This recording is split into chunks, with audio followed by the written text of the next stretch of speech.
అందరికీ నమస్కారం. మా స్పందన గోల్డ్ ఛానల్‌కు స్వాగతం. ఈరోజు మనం మీనరాశి వారి జాతక ఫలితాల గురించి తెలుసుకోబోతున్నాం. మీనరాశి వారికి ఈరోజు, రేపు, ఎల్లుండి, ఆ మరుసటి దినం, ఆ తరువాతి రోజు అనగా ఈ 5 రోజుల్లో మీనరాశి వారి యొక్క పూర్తి జాతక ఫలితాల వివరణ గురించి తెలుసుకోబోతున్నాం. మీనరాశి వారు గనక ఇప్పుడే కొత్తగా మన ఛానల్‌ని చూస్తున్నట్లయితే ఆలస్యం చేయకుండా ఛానల్‌ని అయితే సబ్స్క్రైబ్ చేసుకోండి. అలాగే వీడియోకి ఒక చిన్న లైక్ ఇచ్చి సపోర్ట్ చేయడం మాత్రం అస్సలు మర్చిపోకండి. సరేనా? మీన రాశివారు అలాగే వీడియోని స్కిప్ చేయకుండా చివరి వరకు చూడండి. మీకు పూర్తిగా అర్థమవుతుంది. మనసు పెట్టి మరి వినండి. అనగా త్రికరణ శుద్ధితో వినండి. మీనరాశి వారు ఈ 5 రోజులు మీకు ఎదురు కాబోయేటటువంటి కొన్ని మార్పులు, అలాగే ఈ 5 రోజులు మీరు ఏ దేవతారాధన చేసుకోవాలి, పాటించవలసినటువంటి పరిహారాలు, అలాగే మీకు మీరుగా కొన్ని చిన్న చిన్న మార్పులు చేసుకోవడం వల్ల వచ్చేటటువంటి మంచి మార్పులు ఎలా ఉంటాయనేది కూడా క్షుణ్ణంగా మీరు తెలుసుకొని ప్రయత్నించి చూడండి. సరేనా? నేను చెప్పినట్లు వినండి. ఒక్కసారి మీనరాశి వారు మీ ఇష్టదైవాన్ని మనస్ఫూర్తిగా తలుచుకొని కాసేపు ప్రశాంతంగా ఈ వీడియోలో చెప్పేటటువంటి మాటలను శ్రద్ధగా మీ కుడి చెవితో వినండి. సరేనా? ద్వాదశ రాశులలో చివరిది, రాశి చక్రంలో 12వది మీనరాశి. పూర్వభాద్ర 4వ పాదము, ఉత్తరాభాద్ర 1, 2, 3, 4 పదములు, రేవతి 1, 2, 3, 4 పాదములలో జన్మించిన వారు మీనరాశికి చెందుతారు. ఈ రాశికి అధిపతి గురువు. ఈ రాశి రాశి చక్రంలో చివరిది. మీనరాశిని సరిరాశి, ద్విస్వభావ రాశి, జలతత్వం రాశి అని పిలుస్తారు. 2 చేపలు ఒకదాని తోక వైపునకు మరి ఒకదాని తల ఉన్నట్లు ఈ రాశికి చిహ్నముగా శాస్త్రాలలో చెప్పబడినది. మీనరాశి పూర్వభద్ర 4వ పాదంలో జన్మించిన వారు చాలా అదృష్టవంతులు. అందమైనటువంటి గంభీరమైనటువంటి రూపం కలిగిన వారుగా ఉంటారు. ఉత్తరాభాద్ర నక్షత్రంలో జన్మించిన వారు చక్కటి సుందరమైనటువంటి రూపము, సద్గుణ గుణాలతో పాటుగా ధర్మమును కూడా తెలిసి ఉంటారు. శత్రునాశనం చేయువారుగాను, సుఖజీవితానికి అలవాటు పడిన వారుగాను ఉంటారు. అయితే ఉత్తరాభాద్ర 1 పాదంలో జన్మించిన వారు తొందరపాటు నిర్ణయాలు తీసుకొనుట, ఇతరులపై అధికారం చలాయించే నైజాన్ని కలిగి ఉంటారు. ఉత్తరాభాద్ర 2 పాదంలో జన్మించిన వారు చాలా అదృష్టవంతులు, గొప్పవారు, పండితులు. వీరితో స్నేహం చేస్తారు. జ్యోతిష్య పరిచయం కూడా వీళ్ళకు ఉంటుంది. రాజకీయ ప్రవేశం కూడా వీళ్ళు చేస్తారు. ఉత్తరాభాద్ర 3 పాదంలో జన్మించిన వారు కళా నైపుణ్యం కలిగి ఉంటారు. పరస్త్రీ సాంగత్యం ఉంటుంది వీళ్ళకి. దైవభక్తి కూడా హెచ్చుగా ఉంటుంది. కార్యసూర్యాలని చెప్పవచ్చు. ఉత్తరాభాద్ర 4వ పాదంలో జన్మించిన వారు ప్రజలను ఆకట్టుకునే మనస్తత్వం ఉంటుంది. చాలా చాతుర్యంగా మాట్లాడతారు.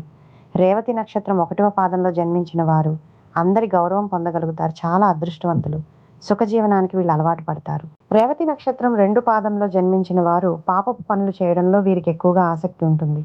పరస్త్రీ సాంగత్యం ఉంటుంది. తమ కుటుంబం మీద కాకుండా ఇతరులపై ఆసక్తి ఎక్కువగా ఉంటుంది. రేవతి నక్షత్రం 3వ పాదంలో జన్మించిన వారు అందమైన రూపం కలిగి ఉంటారు. పాపపు పనులు చేయడంలో ఎక్కువగా ఆసక్తి ఉంటుంది. రేవతి నక్షత్రం 4వ పాదంలో జన్మించిన వారికి తెలివితేటలు ఎక్కువగా ఉంటాయి. మంచి స్వభావం ఉంటుంది. దైవభక్తి ఉంటుంది. పెద్దలంటే గౌరవం ఉంటుంది. మీనరాశి వారి గుణగణాలు. మీనరాశి వారు స్వసిద్ధముగా చాలా మంచివారు. ఏ విషయాన్ని కూడా రహస్యంగా దాచుకునే ఆలోచన వీరికి ఉండదు. రహస్యంగా దాచుకోవటం వీరికి చేత కాదు అని చెప్పవచ్చు. ఇతరులకు అపకారం తలపెట్టడం, కుట్రలు పొందటం వీరికి చేత కాదు. వీరు చూడటానికి ఆవేశపరులుగా కనిపిస్తారు గానీ వీరికి దుష్టబుద్ధి మాత్రం ఏమాత్రం ఉండదు. వీరికి ఎవరిపైన కోపం వస్తే వారిలో వారే బాధపడతారు, కానీ వారి మీద కక్ష తీర్చుకోరు. దుష్టులను కూడా మంచివారిగా మార్చడానికి వీరు ప్రయత్నం చేస్తారు. ఇదే వీరి గొప్ప గుణము. మీనరాశి వారికి చేతులు, పాదాలు పుష్టికరంగా ఉంటాయి. మెత్తని అందమైనటువంటి తల వెంట్రుకలను కలిగి ఉంటారు. వీరు తమ ఆలోచనలను ఎప్పటికప్పుడు మార్చుకుంటూ ఉంటారు. నిలకడ అనేది వీరి ఆలోచనలలో ఉండదు. చాలా భయపడుతూ ఉంటారు. కవిత రచన అంటే వీరికి చాలా ఇష్టం. ఎప్పుడు ఏదో పని చేస్తూ ప్రశాంతమైన జీవితం లేకుండా చేసుకుంటారు. అలా లేకపోతే వీరికి ఏమీ తోచదు. ఏదైనా పని చేయాలంటే వీరికి ఎవరైనా తోడుండాల్సిందే. ఒక్కరు స్వతంత్రంగా ఏ పని చేయలేరు. మొదలుపెట్టిన పని పూర్తి చేసే వరకు వీరికి నమ్మకం ఉండదు. వీరికి మానసిక ఆందోళనలు ఎక్కువగా ఉంటాయి. పనులను వేగంగా చేయాలి అనే ఆలోచన ఎంతగా ఉంటుందో అంత త్వరగా వీరి ఆలోచనలు మార్చుకుంటూ ఉంటారు. ఏ విషయంలో నైనా లోతుగా పరిశీలించే తత్వం వీరిలో ఉండదు. పైపైన చూసి నిర్ణయాన్ని తీసుకుంటారు.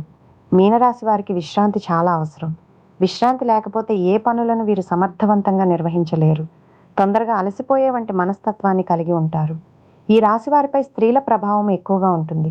వీరి జీవితంలో ప్రవేశించే స్త్రీ ఉత్తమురాలు అయితే వీరి జీవితం చాలా ఆనందకరంగా ఉంటుంది. సంసార జీవితం ఈ రాశి వారికి చాలా ఆనందాన్ని కలిగిస్తుందని చెప్పవచ్చు. వీరు వారి కుటుంబ సభ్యులకు అన్ని రకాలైనటువంటి ఆనందాన్ని ఇవ్వగలరు. మీనరాశి వారి జీవితంలో వివాహం అనేది వారి జీవితాన్ని సమూలంగా మార్చివేస్తుంది. అంతేకాదు సమూల మార్పును తీసుకువస్తుంది. వీరు తమ భార్య పిల్లలంటే చాలా వాత్సల్యాన్ని, అభిమానాన్ని చూపిస్తారు. మీనరాశి వారికి శారీరక అనారోగ్యం కన్నా మానసిక అనారోగ్యం ఎక్కువగా ఉంటుంది. అనేక విషయాలలో మానసిక ఆందోళన చెందుతుంటారు. శారీరకంగా చాలా దృఢంగా ఉన్నప్పటికీ పనులు చేయడంలో వీరు కంగారు పడుతూ ఉంటారు. పనులు ఎక్కువగా చేయడం వల్ల అది వేగంగా తొందరగా చేయడం వల్ల అలసిపోతుంటారు. సాధారణంగా మీనరాశిలో జన్మించిన వారు ప్రశాంత మనస్కులై ఉంటారు. కోపం త్వరగా రాదు. ఒకవేళ కోపం వస్తే అది చాలా విపరీతంగా ఉంటుంది. వృత్తి ఉద్యోగాలు స్వయంగా ఏర్పరచుకునే సామర్థ్యాన్ని కలిగి ఉంటారు. మీనరాశి వారు వీరి జీవితంలో స్థిరత్వం కోసం చాలా కష్టపడతారు. వృత్తి ఉద్యోగాలలో చాలా ఒడిదుడుకులు వీరికి తరచుగా వస్తూ ఉంటాయి. అయినా ముఖ్య విషయం ఏమంటే ఎన్ని సమస్యలు ఉన్నా ప్రశాంతంగా నిద్రిస్తారు. వీరికి కళ, సాహిత్య రంగాలలో మంచి ఆసక్తి, నిపుణత ఉంటుంది. వంశపారంపర్యంగా లభించిన ఆస్తులను వృద్ధి చేస్తారు. ఇతరుల మాయమాటల ప్రభావం వీరి మీద చాలా కాలం చూపిస్తుంది. నిదానం అవసరమని నిదానంగా వీళ్ళు గ్రహిస్తారు. వంశ గౌరవం, మంచితనం చాలా వరకు వీరిని ఆదుకుంటుంది. ఎవరో అద్భుతాలు చేసి వీరిని ఉద్ధరిస్తారు అని చాలా కాలం పాటు వేచి చూస్తారు. ఆ విధంగా విశ్వసిస్తారు. చివరకు వీరే కష్టపడి అనుకున్నది సాధిస్తారు. మీనరాశి వారు సామర్థ్యం లేని మనుషులను ప్రోత్సహించడం వల్ల వీరి యొక్క సమయాన్ని వృధా చేసుకుంటారు. పూర్వభద్ర నక్షత్రంలో జన్మించిన వారు పొడవుగా ఉంటారు. బలిష్టమైన దేహం కలవారుగా ఉంటారు. వెడల్పైన ముఖం ఉంటుంది. పెద్ద పెద్ద దంతాలను వీరు కలిగి ఉంటారు. కోపం ఎక్కువగా ఉంటుంది. స్వేచ్ఛా జీవితాన్ని కోరుకుంటారు. ఉత్తరాభాద్ర నక్షత్రంలో జన్మించిన వారు భారీ విగ్రహంగా చాలా పెద్దగా ఉంటారు. లేదా చాలా బక్కపలచగా ఉంటారు. తీక్షణమైన చూపులను కలిగి ఉంటారు. పెద్ద చెవులతో ఒక రకమైనటువంటి ఆకర్షణ వీరిలో ఉంటుంది. మాట కూడా చాలా పౌరుషంగా ఉంటుంది. మీరు ముఖంలో ఎటువంటి భావాలు బయటికి కనపడవు. తమ స్వశక్తితో వీరు పైకి వస్తారు. రేవతి నక్షత్రంలో జన్మించిన వారు కొద్దిగా ఎత్తుగా ఉంటారు. కొద్దిగా వయసు వచ్చిన తర్వాత స్థూలకాయలవుతారు. గుండ్రటి ముఖం, విశాలమైన నుదురుంటుంది. మనసులోని భావాలు మనకు ముఖంలో చాలా స్పష్టంగా కనబడతాయి. భావోద్వేగాలు ఎక్కువగా ఉంటాయి. ప్రేమ, దయ, జాలి కలిగి ఉంటారు. మీనరాశికి అధిపతి గురువు కావున కనకపుష్యరాగాన్ని ధరించాలి. కనకపుష్యరాగాన్ని బంగారంలో చూపుడు వేలుకు ధరించాలి. ఉత్తరభద్ర నక్షత్రానికి అధిపతి శని కావున నీలం ధరిస్తే మంచిది. ధరించే ముందు మీ జాతకాన్ని ఒక జ్యోతిష్యుడు చూపించుకుని ఆయన సలహా మేరకు ధరిస్తే మంచిది. ఈ రత్నాన్ని వెండిలో మధ్య వేలుకు ధరించాలి. రేవతి నక్షత్రానికి అధిపతి బుధుడు కావున జాతిపచ్చ ధరిస్తే చాలా మంచిది. జాతిపచ్చను బంగారంలో చిటికెన వేలుకు ధరించాలి. మీనరాశి వారు ఏకముఖి రుద్రాక్ష ధరించడం వలన శుభ ఫలితాలు పొందుతారు. పూర్వభద్ర నక్షత్రం వారు పంచముఖి రుద్రాక్ష, ఉత్తరాభద్ర నక్షత్రం వారు సప్తముఖి రుద్రాక్ష ధరించాలి. రేవతి నక్షత్రం వారు చతుర్ముఖి రుద్రాక్షను ధరించాలి.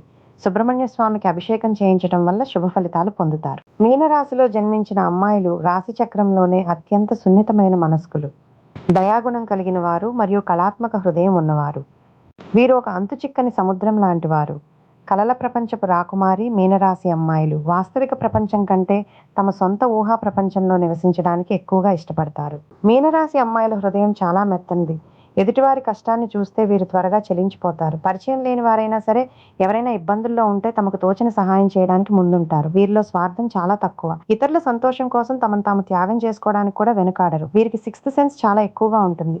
ఏది జరగబోతుందో లేదా ఎదుట వ్యక్తి మనసులో ఏముందో వీరు ముందుగానే పసికట్టగలరు. ఎవరైనా అబద్ధం చెబుతున్నా లేదా ఏదైనా మోసం చేయాలని చూస్తున్నా వీరి మనసు వెంటనే హెచ్చరిస్తుంది. అందుకే వీరిని జ్యోతిష్య రాశి అని కూడా అంటారు. చిన్న మాట అన్నా వీరు త్వరగా బాధపడతారు. ఎవరైనా తమను విమర్శిస్తే లేదా కఠినంగా మాట్లాడితే భరించలేరు. వీరి మనసు పసిపాప వంటిది. అందుకే వీరు ఎక్కువగా గొడవలకు, వివాదాలకు దూరంగా ఉంటారు. ఎవరైనా నొచ్చుకుంటారేమో అని తమ అభిప్రాయాలను కూడా స్పష్టంగా చెప్పడానికి వెనుకాడతారు. మీనరాశి అమ్మాయిలకు పుట్టుకతోనే ఏదో ఒక కళ పట్ల ఆసక్తి ఉంటుంది. వీరి ఊహాశక్తి అసాధారణం. అద్భుతమైన కథలు రాయడం, కవితలు అల్లడం లేదా అద్భుతమైన చిత్రాలు గీయడం వీరిలో కనిపిస్తుంది.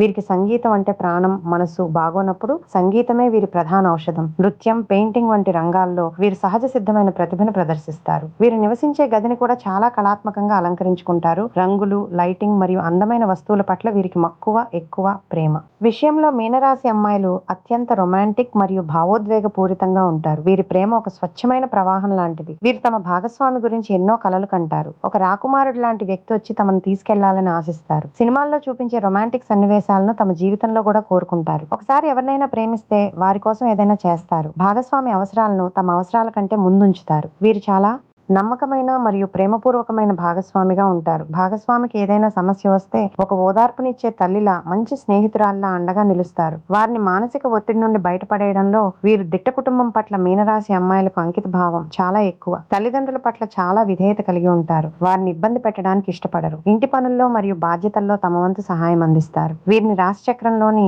అత్యంత దయగల తల్లులుగా పరిగణిస్తారు. పిల్లలను చాలా గార్భంగా పెంచుతారు. పిల్లల భావోద్వేగాలను, అవసరాలను మాటలు లేకుండానే అర్థం చేసుకుంటారు. వారిలో సృజనాత్మకతను పెంపొందించడానికి కృషి చేస్తారు. తోబుట్టువుల పట్ల చాలా ఆప్యాయంగా ఉంటారు. వారి రహస్యాలను దాచడంలో మరియు వారికి మద్దతు ఇవ్వడంలో ముందుంటారు. మీనరాశి అమ్మాయిలు కార్పొరేట్ రాజకీయాలు లేదా కఠినమైన పోటీ ఉండే రంగాలకు అంతగా సెట్ అవ్వరు. వీరు శాంతిని, సృజనాత్మకతను కోరుకునే ఉద్యోగాల్లో రాణిస్తారు. Nursing, medicine, teaching, counselling, journalism, cinema రంగం, ఫోటోగ్రఫీ, సోషల్ వర్క్ లాంటివి ఎంచుకుంటారు. వీరు మంచి హీలర్లుగా గుర్తింపు పొందుతారు. వీరు పై అధికారుల నుండి ప్రశంసలు పొందేందుకు కష్టపడతారు. అయితే పనిలో విపరీతమైన ఒత్తిడి ఉంటే మాత్రం త్వరగా నిరాశ చెందుతారు. ప్రశాంతమైన వాతావరణంలో వీరు అద్భుతాలు చేయగలరు. వీరికి డబ్బు మీద విపరీతమైన మోజు ఉండదు. తమ అవసరాలకు ఉంటే చాలు అనుకుంటారు. అయితే దాన ధర్మాలు చేయడానికి వెనుకాడరు. దీనివల్ల కొన్నిసార్లు ఆర్థిక ఇబ్బందులు పడే అవకాశం ఉంది. అపారమైన సానుభూతి మరియు కరుణ, అతిగా భావోద్వేగాలకు లోనవ్వడం, అద్భుతమైన సృజనాత్మకత, వాస్తవికతను అంగీకరించలేకపోవడం, ఎదుటివారి మనసును చదివే శక్తి, నిర్ణయాలు తీసుకోవడంలో తడబాటు, నమ్మకమైన మరియు నిజాయితీ గల వ్యక్తిత్వం, ఇతరులు మోసం చేసే అవకాశం ఎక్కువ పరిస్థితులకు అనుగుణంగా మారడం, విమర్శలను తట్టుకోలేకపోవడం మీనరాశి అమ్మాయిలు వీరి సున్నితత్వం ఒక్కోసారి వీరికి శాపంగా మారుతుంది. వీరు ప్రపంచాన్ని తమ కళ్ళతో చూస్తారు. అందరూ తమలాగే మంచివారని నమ్మి త్వరగా మోసపోతారు. సమస్యలు ఎదురైనప్పుడు వాటిని ధైర్యంగా ఎదుర్కోవడానికి బదులు తమ సొంత లోకంలోకి పారిపోవాలని చూస్తారు. ఇది వారి ఎదుగుదలకు ఆటంకం కలిగిస్తుంది. చంద్రుడి ప్రభావం వల్ల వీరి మూడ్ త్వరగా మారిపోతుంటుంది. ఒక్కోసారి చాలా ఉత్సాహంగా ఉంటారు. మరుక్షణం ఏ కారణం లేకుండానే దిగులుగా మారిపోతారు. ఇతరుల కోసం తమ సొంత సుఖాలను, అవసరాలను పక్కన పెట్టేయడం వల్ల వీరు తరచుగా మానసిక అలసటకు గురవుతారు. మీనరాశి అమ్మాయిల రూపం చాలా ప్రశాంతంగా, ఆకర్షణీయంగా ఉంటుంది. వీరి కళ్ళు చాలా లోతుగా ఏదో చెప్పాలని తపిస్తున్నట్లు ఉంటాయి. వీరిని డ్రీమీ ఐస్ అమ్మాయిని పిలుస్తారు. వీరు సౌకర్యవంతమైన దుస్తులకు ప్రాధాన్యత ఇస్తారు. సిల్క్ షిఫాన్ వంటి మెత్తని వస్త్రాలు, సముద్రపు నీలి రంగు, ఆకుపచ్చ మరియు ఊదా రంగులు వీరికి చాలా ఇష్టం. సముద్ర తీరంలో నడవడం, పెయింటింగ్ వేయడం, జంతువులతో సమయం గడపడం, ఆధ్యాత్మిక పుస్తకాలు చదవడం. మీరు మీనరాశి వారైతే మీ జీవితం మరింత సుఖమయంగా ఉండటానికి ఇప్పుడు చెప్పే విషయాలు తప్పక పాటించండి. లోకాన్ని ఉన్నది ఉన్నట్లుగా చూడడం నేర్చుకోండి. అందరినీ అతిగా నమ్మవద్దు. మీ మూడ్ స్వింగ్స్ మరియు భావోద్వేగాలను అదుపులో ఉంచుకోవడానికి ధ్యానం చాలా అవసరం. ఎదుటివారికి సహాయం చేయండి, కానీ మీ శక్తిని మించి చేయకండి. నో చెప్పడం కూడా నేర్చుకోండి. మీలోని కళాత్మక ప్రతిభను కేవలం హాబీగా కాకుండా ప్రొఫెషన్ గా మార్చుకోవడానికి ప్రయత్నించండి. మీనరాశి అమ్మాయిని ఆకట్టుకోవాలంటే, లేదా మీరు ఒక మీనరాశి అమ్మాయిని ప్రేమిస్తుంటే, లేదా వారితో స్నేహం చేయాలనుకుంటే వారితో సున్నితంగా ప్రవర్తించండి. కఠినమైన మాటలు వాడవద్దు. వారి కలలను తక్కువ చేసి చూడవద్దు. వారి ఊహలకు మద్దతు ఇవ్వండి. వారికి బహుమతులు ఇచ్చేటప్పుడు ఖరీదైన వాటికంటే మీ చేతులతో చేసినవి లేదా భావోద్వేగంతో కూడినవి ఇవ్వండి. వారి మౌనాన్ని అర్థం చేసుకోండి. వారికి మాట్లాడాలని లేనప్పుడు బలవంతం చేయవద్దు. మీనరాశి అమ్మాయిలు ఈ ప్రపంచానికి కావలసిన మంచితనాన్ని, ప్రేమని పంచే దేవదూతలు లాంటి వారు. వారు చాలా సున్నితమైన వారు, కానీ వారి మనోబలం అపారం. వారిని అర్థం చేసుకుని గౌరవించే వారు దొరికితే వారు తమ జీవితాంతం ఒక నీడల అండగా ఉంటారు. వారు రాబోయేటటువంటి ఈ కాలంలో ఒక పెద్ద మలుపు అనేది మీకు తప్పకుండా మీ జీవితంలో కనిపిస్తుంది. రాహువు యొక్క ప్రభావం ఎలా ఉంటుందంటే, బయటకు కనిపించకుండా రాహువు తన పని తను చేసుకుంటూ వెళ్తాడు. అతని పని చాలా నిశ్శబ్దంగా ఉంటుంది. ఫలితం చాలా భయంకరంగా ఉంటుంది. అంటే ఇటీవల మీరు గమనిస్తే కొంతమంది వ్యక్తులు మీ జీవితంలో అర్థం లేకుండా దూరం అయిపోవడం, మరి కొంతమంది అనుకోకుండా దగ్గరవడం, దగ్గరైన వారు మిమ్మల్ని మోసం చేయడం, ఇదంతా రాహువు యొక్క కలయిక. కాబట్టి రాహువు ఎప్పుడూ కూడా అవసరం లేని వారిని తొలగిస్తాడు, కావలసిన వారిని తీసుకొస్తాడు. కొన్ని సందర్భాల్లో అది మంచిగా అనిపించకపోవచ్చు కాదు, నిజం మాత్రమే ఎప్పుడూ కూడా నిలబడి ఉంటుంది అని మీరు తప్పకుండా తెలుసుకుంటారు. ఇక గ్రహస్థితి అనేది ఏ విధంగా ఉందంటే, ఒక రహస్యం అనేది బట్టలు వాయులు కాబోయేలా మీ ముందుకు తీసుకురాబోతుంది. మీ ఇంట్లో, మీ కుటుంబంలో, మీరు పనిచేసే చోట ఏదో ఒక విషయం వెలుగులోకి రాబోతుంది. అది మొదటిగా మీకు ఆశ్చర్యాన్ని ఇవ్వవచ్చు, కానీ అదే మీకు విముక్తికి దారి చూపిస్తుంది. రాహువు ఎప్పుడు అబద్ధాన్ని ఎక్కువ కాలం దాచనివ్వడు. కాబట్టి రాశివారు ఈ కాలంలో నిజానికి దగ్గర అవుతారు. ఇంట్లో తిరుగుతున్నటువంటి రహస్య శక్తి అనేది ఒక భయంలాగా మిమ్మల్ని చాలా రోజుల నుండి ఎప్పుడు భయపెడుతుంది. అయితే ఇది భయం కాదండి, ఒక సంకేతం. ఇప్పుడు చెప్పేటటువంటి విషయాలను కొంచెం జాగ్రత్తగా వినండి. ఈ రాశివారి కళల్లో, అంటే ఇటీవల కాలంలో కొంచెం తెలియనటువంటి ఆలోచనలు, సరిగ్గా నిద్ర పట్టకపోవడం, నిద్ర పట్టినటువంటి కాసేపటికి కొన్ని కళలు రావడం, ఇవన్నీ కూడా ఏంటంటే కొన్ని నెలలుగా ఇలా జరుగుతూ తడిచి వస్తుంది. అయితే ఇది భయం కాదు.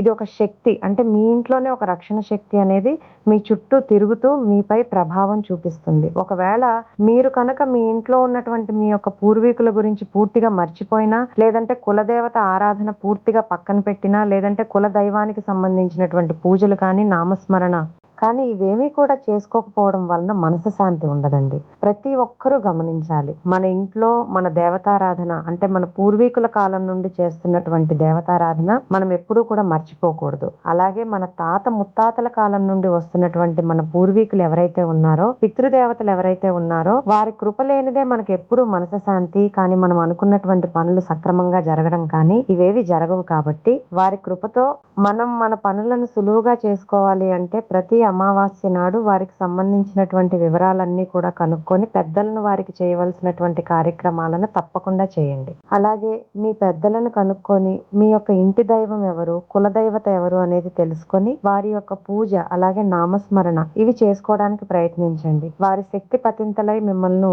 అనేక రకాల విజయబాటలో నడిపిస్తుంది. అయితే మీ జీవితంలో వచ్చేటటువంటి మార్పులను కూడా మీరు చూసి నిజంగా ఆశ్చర్యపోతారు. ఒక్క నెల ఆచరించి చూడండి. తర్వాత మీ జీవితంలో వచ్చేటటువంటి మార్పులను మీరు తప్పకుండా పొందుతారు. ఇక అలాగే మీరు ఏదో ఒక పని చేస్తుంటారు. కానీ మీ మనసు ఎక్కడో ఉంటుందన్నమాట. ఎవరికీ చెప్పుకోలేనటువంటి ఏదో తెలియనటువంటి బాధలో మునిగిపోయి ఉంటారు. నిరంతరం ఇది మీకు గమనిస్తేనండి. ఇదంతా కూడా పితృదేవతల యొక్క అనుగ్రహం లేకపోవడం వల్ల కులదేవత ఆరాధన యొక్క అంటే కులదైవం యొక్క అనుగ్రహం తప్పడం వలన ఇటువంటివి జరుగుతూ ఉంటాయి. కాబట్టి కొంచెం ఈ విషయంలో జాగ్రత్తగా ఉండి మీ పనులను సులభంగాను మీ కోరికలను సమగ్రవంతంగా నెరవేర్చుకోవడం కోసం మీరు తప్పకుండా కొన్ని విషయాల్లో మాత్రం మీ యొక్క అంటే మీ మార్పును కొంచెం ముందుకు తీసుకురావాలి. అయితే ఈ ఎస్ అనేటటువంటి అక్షరంతో ఉన్నటువంటి వ్యక్తి మీ జీవితంలోకి ఒక కొత్త కీలక పాత్రనైతే పోషించబోతున్నారు. అసలు ఆ వ్యక్తి ఎవరనేది ఇప్పుడు మీకు స్టార్టింగ్ లో అర్థం కాకపోవచ్చు. కానీ ఆ వ్యక్తితో మీకైతే ఒక మంచి బంధం అనేది ఏర్పడబోతుందండి. ఆ వ్యక్తి మీకు ఒక అవకాశాన్ని తీసుకొస్తాడు. లేదంటే ఏదైనా మీకు తెలియనటువంటి ఒక నిజాన్ని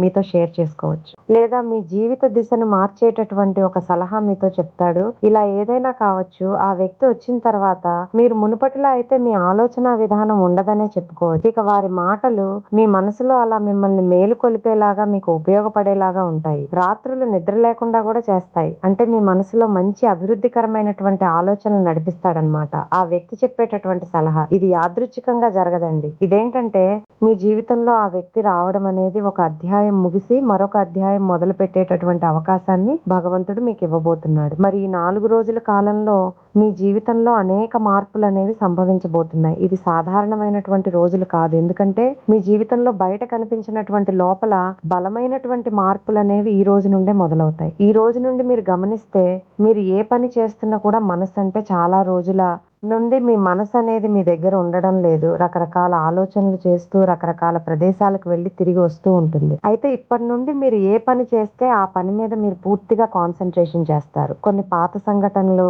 అనుకోకుండా తరచు గుర్తుకు రావచ్చు. అందరికీ అది సహజంగా జరుగుతాయి. అలాగే కొన్ని పేర్లు మరలా మీ మనసులో తిరుగుతాయి. అయితే ఇదంతా కూడా ఏంటంటే కావాలని జరగడం కాదండి. మీ జీవితంలో మరింత ఎక్కువగా మీరు ముందుకు సాగాలంటే పాత బంధాలు, పాత బాధలు, పాత నమ్మకాలన్నీ ఒకసారి మరలా గుర్తుకు వస్తేనే మంచిది. ఎందుకంటే ఒకసారి గుర్తు చేసుకుంటేనే పలానా రోజు ఇలా జరిగింది, మరలా మనం ఆ తప్పు చేయకూడదు అని మన మనసుకు మనం నచ్చ చెప్పుకోవాలన్నమాట. కాబట్టి అప్పుడప్పుడు అలాంటివి మనకు జ్ఞాపకం రావడం కూడా మంచిదన్నమాట. కాబట్టి మీ ఆలోచన దిశను పూర్తిగా మార్చేసేటటువంటి ఆ వ్యక్తి రాక మీకు అత్యద్భుతమైనటువంటి శుభ సంకేతం అనే చెప్పుకోవచ్చు. ఇక మీకు ఉద్యోగ పరంగా కావచ్చు, వ్యాపార పరంగా కావచ్చు మంచి శుభవార్తలు వినేటటువంటి యోగం కనిపిస్తుంది. అలాగే విద్యార్థుల పరంగా కూడా ఈ రాశి వారికి 4 రోజుల్లో మంచి భవిష్యత్ అనేది కనిపిస్తుందండి. ఇక మీరు ఒక నిజాన్ని తప్పకుండా తెలుసుకుంటారు. అలాగే ఇక ఎవరిని కూడా మనం మార్చలేము. మనని మనమే మార్చుకోవాలి. మనకు మనమే ఒక గొప్ప ఆయుధం లాగా మనమే మంచిగా అంటే ఎంకరేజ్ చేసుకోవాలి. ఆత్మవిశ్వాసాన్ని రెట్టింపు చేసుకోవాలి. ఈ రోజుల్లో ఎవరికి సహాయం చేయరు. మనకు మనమే సహాయం చేసుకోవాలనేటటువంటి విషయాలను మిమ్మల్ని మీరు పూర్తిగా అర్థం చేసుకొని ఒక సెల్ఫ్ కాన్ఫిడెన్స్ అనేది మీరు ఎక్కువగా కలిగి ఉండబోతున్నారు. ఈ రోజు నుండి ఆ మార్పు అనేది మీ జీవితంలో మొదలవ్వడం చూస్తారు. మీరు మాట్లాడే మాటల్లో, మీరు తీసుకునే నిర్ణయాల్లో, మీరు చూపించే సహనంలో అన్నీ కూడా ఇలా ఒక్కదాని తర్వాత ఒకటి మారిపోతాయండి. ఇక నుండి మీకు కలిగేటటువంటి ఒక స్పృష్టత, అలాగే మీ మనసులో ఏర్పడేటటువంటి ఆ యొక్క గొప్ప ఆత్మవిశ్వాసం ఏదైతే ఉందో అది అద్భుతమనే చెప్పుకోవచ్చు. ఇంతకాలంగా మీకు అర్థం కాకుండా ఉన్నటువంటి ఎన్నో రకాల విషయాలు ఒక్కసారిగా మీకు స్పష్టంగా అర్థం అవ్వడం, అలాగే వచ్చేటటువంటి అంటే మీకు ఏర్పడేటటువంటి ఒక కొత్త బంధాలు కానీ, లేదంటే పరిచయాలు కానీ, ఇలా ఏదైనా కావచ్చు. మీ జీవితంలో అనేక రకాల మార్పులకు కారణమవుతాయి. ఉద్యోగం కావచ్చు, కుటుంబ విషయం కావచ్చు, లేదా మీరు అనుకున్నటువంటి ఒక విషయం పట్ల స్పష్టమైనటువంటి అవగాహన కావచ్చు. ఇప్పటివరకు మీరు ఒక విషయాన్ని తప్పుగా అర్థం చేసుకొని ఉండవచ్చు. లేదా ఎవరైనా కానీ. అంటే మిమ్మల్ని మోసం చేసినటువంటి వ్యక్తి నుండి మీరు పూర్తిగా ఒక స్పృష్టతకు రాకపోవచ్చు. కానీ ఆ నమ్మకం అనేది ఆ వ్యక్తి పట్ల కూలిపోయినంత పనిగా మీరెవరు మంచివారు, ఎవరు చెడ్డవారు అనే విషయంలో ఒక అవగాహనకొస్తారు. ఇక మీరు మౌనంగా అలాగే అన్ని విషయాల పట్ల ఒక మంచి తెలియనటువంటి అంటే ఇన్ని రోజులు కూడా మీరు తెలుసుకోలేనటువంటి విషయాలను తెలుసుకొని మీ మైండ్ అనేది పీస్‌ఫుల్‌గా ఉంటుంది మీకు. అంటే కొంచెం ఈ 4 రోజుల్లో కోపమొచ్చినా కూడా ప్రశాంతంగా ఉండండి. మంచి ఆలోచన విధానాన్ని కలిగి ఉండండి. అలాగే మీరు తీసుకునే నిర్ణయాలనేవి ఈ రోజుల్లో ఈ 4 రోజుల్లో ఎమ్మటే ఫలితం ఇవ్వకపోయినా తర్వాత మాత్రం మంచి ఫలితాన్నయితే ఇచ్చేటటువంటి అవకాశాలున్నాయి. భవిష్యత్తులో మీరు చాలా వరకు కూడా అనేక రకాలుగా అంటే మీ జీవితాన్ని మార్చేటటువంటి రోజులను ఈ రోజు నుండే మేము పొందబోతున్నామా అనేటటువంటి ఒక స్ట్రాంగ్ కాన్ఫిడెంట్‌కి రండి. ఇక మీ జీవితంలో ఈ 5 రోజులు చాలా విలువైనటువంటి రోజులు. అలాగే ఇంకా చెప్పాలంటే ఈ ఎస్ అనేటటువంటి అక్షరంతో ఉన్నటువంటి వ్యక్తితో ఉన్నటువంటి సంబంధం ప్రత్యక్షంగా కావచ్చు, పరోక్షంగా కావచ్చు, మీ జీవితంలో అద్భుతమైనటువంటి శుభవార్తలను తీసుకొచ్చేటటువంటి దిశగా ఆ వ్యక్తి పరిచి మీకు కనిపిస్తుంది. వారు చెప్పేటటువంటి ఒకే ఒక్క మాట మిమ్మల్ని అనేక రకాల ఆలోచనలకు గురిచేస్తుంది. మీరు తీసుకునే నిర్ణయాలన్నీ కూడా అద్భుతంగా ఉంటాయండి. మరి ఈ రోజు నుండి మీరు ఏ విషయంలోనైనా కానీ జాగ్రత్తగా నిర్ణయం తీసుకోండి. ఎవరిని ఎంతవరకు నమ్మాలి అనేది చాలా జాగ్రత్తగా గుర్తుపెట్టుకోండి. మనం గుడ్డిగా నమ్మిన వారే మనల్ని మోసం చేస్తారు కాబట్టి, ఈ విషయం పట్ల కూడా మీరు ఒక అవగాహనకొస్తారు. ధనుస్సు రాశి వారు తులసి మొక్క ముందు తప్పకుండా దీపారాధన చేసుకోండి. అలాగే తులసి ఆరాధన మీకు అత్యంత శుభ ఫలితాలను తీసుకొస్తుంది. ఉదయం, సాయంత్రం తప్పకుండా దీపారాధన చేసుకోండి. అలాగే ఇంట్లో ఉదయం, సాయంత్రం దీపారాధన చేయండి. ప్రతి ఉదయము ఈ 4 రోజులు ఓం బృహస్పతయే నమః అనే మంత్రాన్ని 108 సార్లు జపించండి. గురుగ్రహ అనుగ్రహం అనేది మీకు తప్పకుండా లభిస్తుంది. అలాగే దత్తాత్రేయ స్వామి వారి ఆరాధన, సాయిబాబా వారి ఆలయాన్ని దర్శించి పసుపు రంగు పుష్పాలను స్వామివారికి సమర్పించండి. పరమేశ్వరుడికి అభిషేకం చేసి విలువదళాలను సమర్పిస్తే కుటుంబ సమస్యలు తగ్గుతాయి. విష్ణు సహస్రనామం లేదా అపరాజితా స్తోత్రం పారాయణం చేయడం శుభప్రదం. పసుపు రంగు వస్త్రాలు ధరించడం, పసుపు శనగలు లేదా అరటి పండ్లు దానం చేయడం అత్యంత శుభప్రదం. మా ఛానల్‌ను తప్పకుండా సబ్స్క్రైబ్ చేయండి. శుభం.